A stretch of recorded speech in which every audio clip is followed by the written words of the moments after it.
Hi, this is Francisco talking from Aveiro, Portugal. I haven't talked with you in a while, but a theme has popped up that caught my attention, which is the idea of a creation of a coalition of Eastern European nations in order to deter or defeat Russian aggression. The nature of this proposal comes for three main reasons. The first is aggression of Russia into Ukraine, of course, and the creation of a circle of Russian allies that are willing to support Russia in its endeavors and to provide weaponry. Second one is the rather timid support that Ukraine received from the West. And thirdly, it's the coalition itself and what it intends to do, should it actually happen, where it came from, and what the consequences can be if it is indeed established. First, Russia.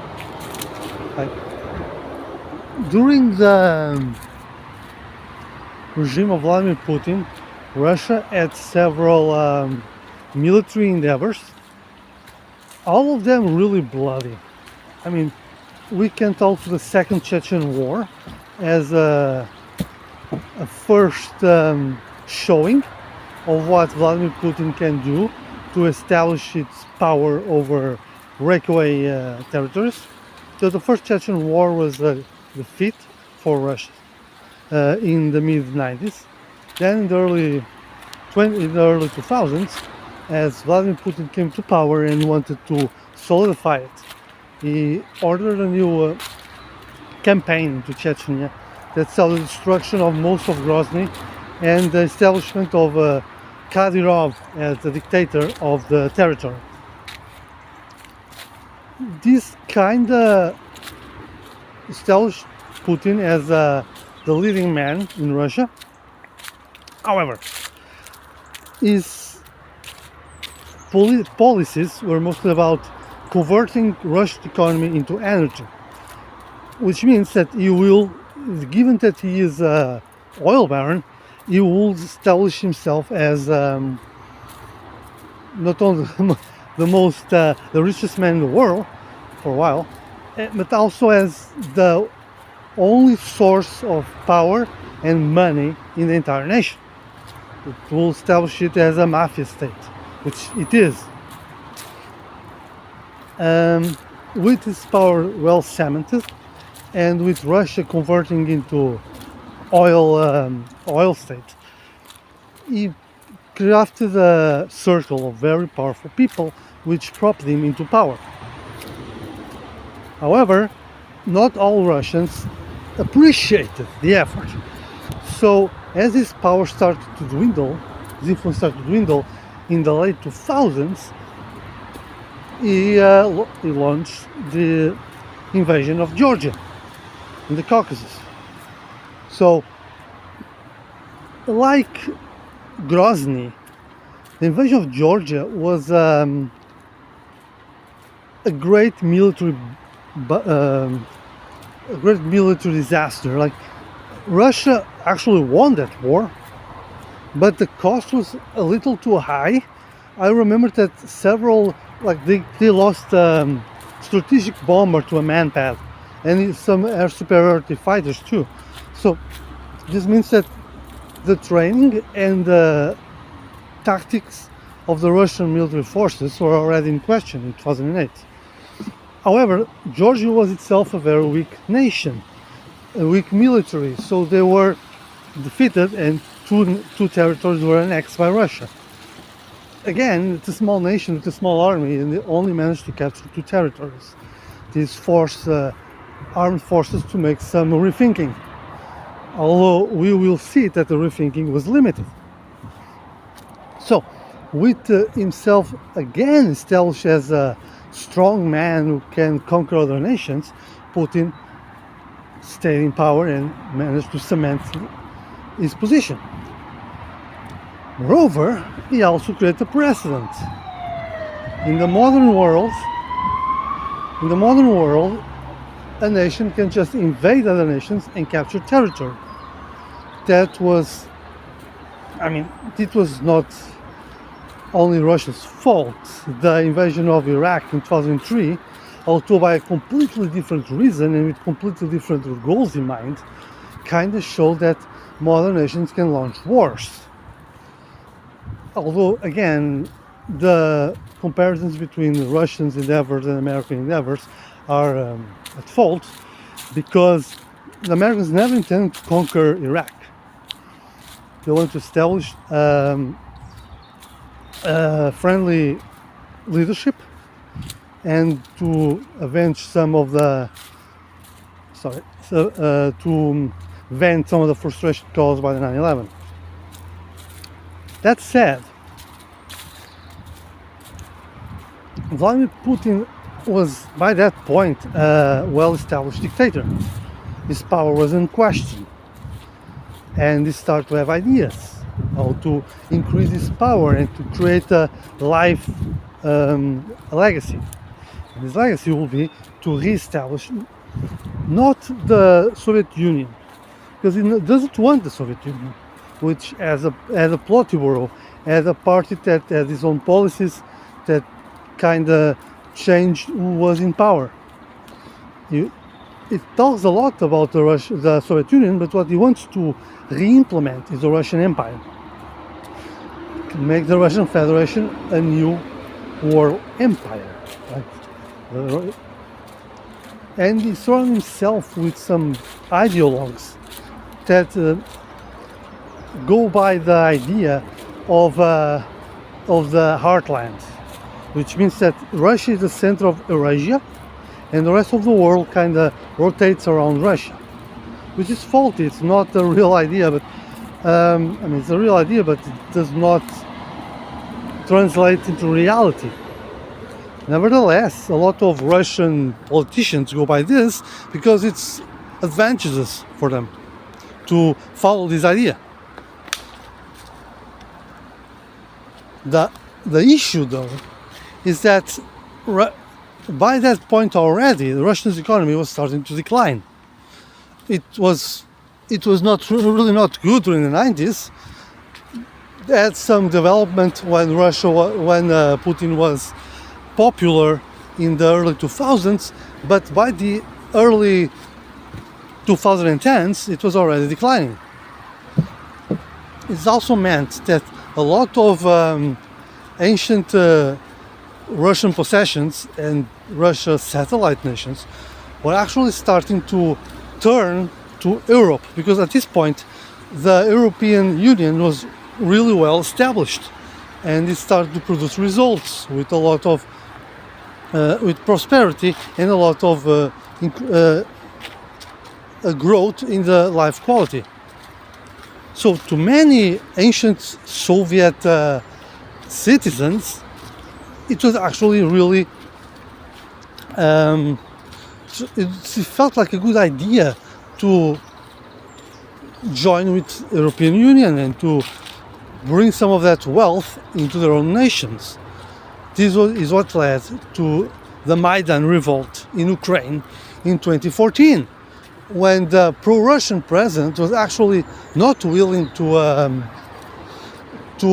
get very cozy with Europe, although the population really wanted this. And when he started to curb the population's hopes, there was a revolt, and then there was some killings by pro-government and pro-Russian elements that kind of turned the whole thing into a bloody affair. And as a result, the pro-Russian president went away and the new pro-European leader rose to power. And this didn't sit well with Putin, who then instigated a new invasion, this time of Ukraine. The Donbass revolt, which actually was not a revolt. Certainly there were some pro-Russian Ukrainians, but it was a disguised invasion by the Russian army, which was actually a disaster. Putin managed to capture Crimea and to take over some sections of the Donbass, But the fact is that the Ukrainians fought back and fought hard, so that first attempt to invade Ukraine failed.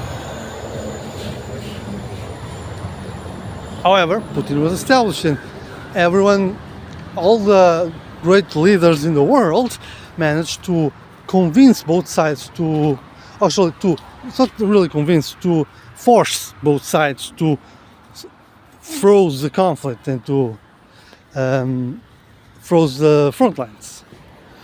This led to the war on Donbass, which actually lasted until 2022, when the thing expanded.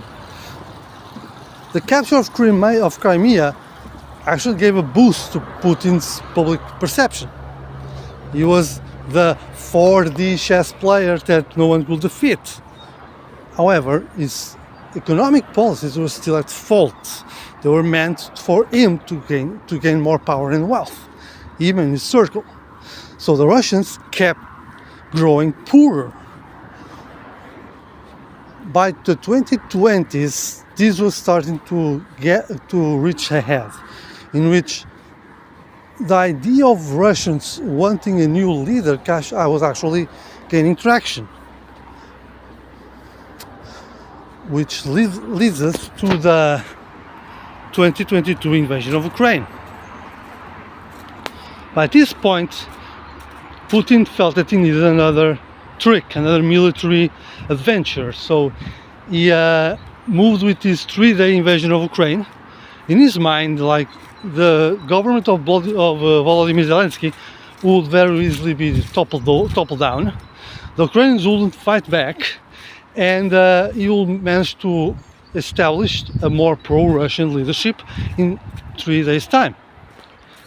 This clearly didn't work, because we have been at this for almost 3 years, and the war it became the bloodiest war in Europe since World War II, with more than 1 million dead, maybe 2 million dead, in military and civilian casualties. However, Vladimir Putin's military adventures became really attractive for other totalitarian leaders, because in totalitarianism, the idea is that a small group of people control all the wealth and political power in the nation. And that actually stifles economic growth, because the economic growth is dependent on small businesses and small people creating not only their own businesses, but in investing and spending money. If normal people cannot even afford food or housing, they won't spend money on other things, which means that the economy will just keep shrinking. So how does a totalitarian nation maintain some economical viability? It invades other countries. That was the whole point of not the whole point, but it was one of the points of the Ukrainian invasion. Let's reclaim the territory and expand, and through expansion keep some economical liquidity. The resources of Ukraine are not really that important. What is important is to attain space and population to expand the economic sphere of the nation, which, as I said, was already going down. So, in order to make this viable in the future, other tyrannies start to support Russia. First, Iran, which sent the famous Shahid drones and other military resources. Then Syria, which has been fighting besides Russia for a while in their own civil war, is actually expanding. Then, and now we have North Korea. In the middle of all of this, we also have the Chinese selling resources to Russia, like microchips, small transport vehicles, and all of that. And because the idea of a Russian victory in Ukraine will mean the end of the world order as we know it. The world order brokered by the United Nations means that this international law, as it is sometimes described, means that individual nations have the right to exist. They have the right to their own autonomy, their own borders, and whatever. So when you violate the border, you are essentially going against this world order, this international law. If Russia wins, it means that international law is worthless. That also means that other militaristic totalitarianisms can simply invade other nations because there's a precedent to that, and the president is willing to support them as they supported it. So if tomorrow China wants to invade Taiwan and Russia has already invaded Ukraine, then they can just support each other. And that comes the talks about World War III is already been here, because with North Korean troops invading a European nation, the first time that happened since the Mongol invasions, you already have the armies from one side of the globe invading, fighting armies from the other side of the globe. All right. Now that's one thing. The other thing is the timid reaction by NATO and the European Union. I mean, a lot of stuff was sent to Ukraine, and especially in terms of artillery munitions, we have been depleting our stocks because no one was expecting a war of this scale to happen right now. However, the fact is that if Russia is not defeated, as I said, the world order as you know it is over, and it will open the gates for all kinds of invading armies to do what they want. That means that the world economy is at risk, because the world economy as you know it, like you can go to Shein or Temu and acquire cheap clothes from China or wherever, that is dependent on stability and safe maritime lanes. Now, if wars start to pop up all over the place and these nations want to conquer all sorts of territories, that cannot happen anymore. I mean, it's good for the leaders, as I said, they're expanding their populations, their territory, and the viability of their economies. But for the democratic nations that depend on different political parties and a flourishing economy to exist, it will be the end. I mean, if you think we're living bad now, imagine what will happen if the maritime lanes are disrupted. It will be the end of our way of life, right? And it will open the possibility for people like Putin to take over Germany or Spain or the United States, all right? Because the economy will be so damaged that they will be able to come to power like Putin did in the 90s by promising that they will fix it. They won't fix anything because there will be nothing to fix. It will be broken beyond redemption, right? So, despite this, the fact is that many European and North American investors and politicians had a lot of money invested in Russia. All that oil that comes from Russia to the West they had to invest on it to really happen. That trade that needs to be invested. So, at that point, we're just seeing their investments going down the drain, and many leaders, probably like Scholz from Germany, many leaders were kind of hoping that they could control the situation, allow a new freezing of the conflict, and then go back to business as usual because their investments are at risk. But the thing is, because the Ukrainians are fighting back as hard as they are, there's no way to stop it, and because of the sanctions and the need of Putin to win this, either you will be discredited as a leader. The fact is that the Russian nation is not completely turned to war. The ruble has been collapsing. The only businesses that have been getting any money are the military business, and even then it's not that much. which means that Russia cannot stop now. If they conquer Ukraine, they need to conquer something next, because their economy cannot allow them to stop now. The ruble is worthless.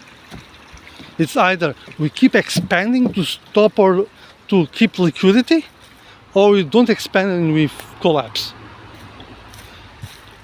However, to many European leaders during these last 3 years, it was like they were like in the days like where our investment is going down the drain.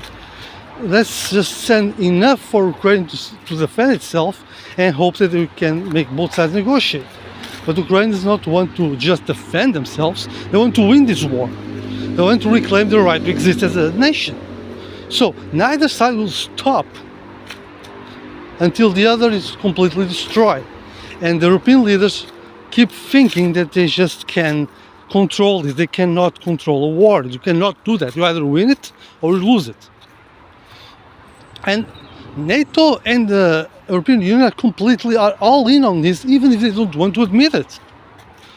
As I said, the future of the economy of these nations is dependent on this. But not only that, if NATO and the European Union allow an ally to fall, then they show that they are worthless as political entities. And everyone else will start to look for alternatives to them. And that's kind of what's happening in the Eastern Europe. Because already in 2022, when the Ukrainians were asking for more ammo, for more equipment, and several NATO countries were like, come on, let's see if it is really needed, we can still negotiate and whatever. And already then, Britain, Poland and the Nordic states were already talking about making a coalition of the East to allow themselves to defend themselves from Russian aggression. As support for Ukraine kind of grew during 2023, that conversation bogged down a bit. But now that North Korea is combating in Ukraine and the reaction is still kind of worthless. Moreover, we have the election of President Trump in the United States and we don't know what will happen there, although there are some positive signs lately. This means that the Eastern European states are kind of terrified about what may happen next. Thus, there's now new talks about them creating their own alliance to react and to protect allies when Russia makes some aggressive move, even preemptively. The issue is, as I said before, this may make NATO, for starters, a bit outdated, obsolete, because it will show that NATO cannot defend its allies, nor support them. We don't need NATO to invade Russia, but we need NATO to send all the weapons they can to Ukraine, not just a few bits here and there. Moreover, the Eastern European nations have been the ones who sent more equipment to Ukraine, like Sweden sent hundreds of APCs recently. And Poland even sent fighter jets, although they are still trying to negotiate sending more if they sell them more modern jets. But what this means is that because of political inaction in the West, people start to looking for alternatives to their current alliances. And again, the coalition of the East may just be a political tool to convince the rest of NATO to act in a more decisive manner. But the fact that it's being invoked shows that there's a great lack of faith in the system of alliance that existed prior. And that is concerning because it is another sign of the growing instability that the continued Russian invasion of Ukraine has been causing. How to resolve this? Just support Ukraine, allow them to defeat Russia as quickly as possible, because if this continues, we may see the total collapse of the world order as we know it, of international law. and we'll be back to the Middle Ages.